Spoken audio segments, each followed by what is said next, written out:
மின்சார கட்டணத்தை திமுக அரசு 67% உயர்த்திவிட்டதாக அதிமுக பொதுச் செயலாளர் எடப்பாடி பழனிசாமி குற்றம் சாட்டியுள்ளார். விருதுநகர் மாவட்டம் சிவகாசியில் அதிமுக வேட்பாளர் ராஜேந்திர பாலாஜியை ஆதரித்து எடப்பாடி பழனிசாமி பரப்புரை செய்தார். அப்போது கூட்டத்தில் தொண்டர் ஒருவர் நடிகர் அஜித்துடன் எடப்பாடி பழனிசாமி மற்றும் ராஜேந்திர பாலாஜி இருப்பது போன்ற புகைப்படத்தை காண்பித்தார்.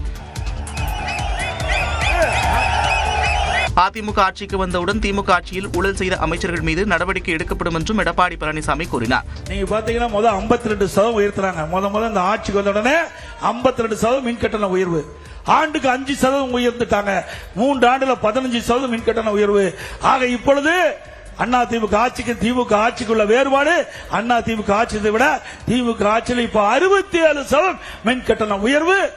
இன்றைக்கு மக்கள் கடுமையா பாதிக்கப்பட்டிருக்காங்க. திமுக பொய் வாக்குறுதி அளித்திருப்பதாகவும் எடப்பாடி பழனிசாமி சாடினார். திமுக ஆட்சிக்கு வந்து 2021 2026 வரைக்கும் 5 ஆண்டுல 5 லட்சம் கோடி கடன் வாங்கியிருக்கிறாங்க.